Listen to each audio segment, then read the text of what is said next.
দেশবাসী আসসালামু আলাইকুম। সবাইকে বলতে চাই যে আজ বাংলাদেশের অবস্থানটা কোন দিকে যাচ্ছে, রাজনৈতিক প্রেক্ষাপট আর শিক্ষা অঙ্গনের ব্যবস্থা, সাধারণ মানুষের অবস্থা কোন জায়গায়। একজন ভূমি মন্ত্রণালয়ের একজন ঊর্ধ্বতম কর্মকর্তা, তার যদি যুক্তরাষ্ট্রে 360টা বাড়ি থাকে, তাহলে আমরা কোন জায়গায়? দেশের টাকা যদি এইভাবে পাচার হয়ে যায় বিদেশে, তাহলে সাধারণ জনগণের অবস্থাটা কোথায়? আজ লাখ লাখ শিক্ষার্থী বেকারত্ব অবস্থায় ঘুরে বেড়াচ্ছে, তাদের কোনো চাকরি নাই, তারা হতাশ।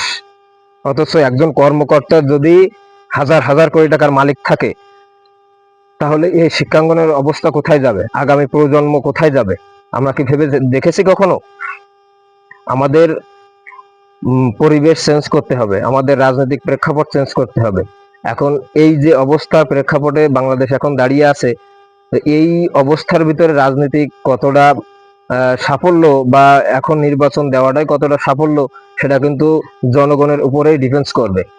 জনগণ যদি চায় যে না এই মুহূর্তে রাজনীতি প্রেক্ষাপটটা ঘুরে দাঁড়াবে বা এখন নির্বাচন দেওয়াটা যুক্তিযুক্ত হবে, তাহলে সেটাই। আর যদি তারা মনে করে না যে সংস্কার চলতেছে, এই সংস্কার থাকবে দীর্ঘমেয়াদী, তো সেক্ষেত্রে কিন্তু বাংলাদেশ অনেকখানি আগায় পৌঁছে যাওয়ার সম্ভাবনা আছে। যেহেতু মাঠে পর্যায়ে যেভাবে দেখা যাচ্ছে যে সেনাবাহিনী কর্মকর্তারা বা ডিবি, এনএসআই, এরা যেভাবে তদন্তমূলক কাজ করতেছে, এইভাবে যদি কাজ করতে থাকে তাহলে কিন্তু বাংলাদেশ সামনের দিকে আরো আগায় যাবে। এখন এই বিবেচনাটা কিন্তু সাধারণ জনগণেরও করতে হবে, বাট পাবলিক দের যে ঊর্ধ্বতম কর্মকর্তা আছেন, যারা সৎ পুলিশ অফিসার বা সৎ চাকরিজীবী যারা আছেন, তাদেরকেও কিন্তু এই বিষয়টা মাথায় রাখা উচিত।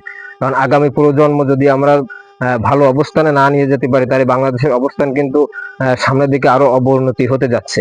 এই জন্য আমাদের সবাইকে কিন্তু সতর্ক হওয়া উচিত।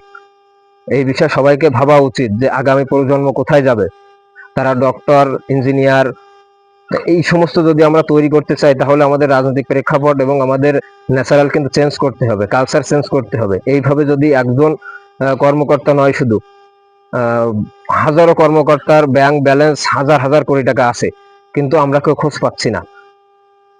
তদন্ত চলতেছে, তদন্ত আস্তে আস্তে উঠে আসতেছে, কিন্তু এইভাবে যদি রাজনৈতিক প্রেক্ষাপট দিয়ে যদি এইভাবে হাজার হাজার কোটি টাকা দেশের বাইরে পাচার হয়ে যায়, তাহলে বাংলাদেশে থাকতেছে কি? বাংলাদেশে তো কিছুই নাই। এজন্য আমি বলবো, যারা ঊর্ধ্বতম কর্মকর্তা আছেন, যারা রাজনীতিবিদ আছেন, অবশ্যই এই কাজগুলো সংস্কার করা আমার মনে হয় অতীব জরুরি। প্রিয় দেশবাসী, ভালো থাকবেন, সুস্থ থাকবেন, আমার জন্য সবাই দোয়া করবেন। আসসালামু আলাইকুম।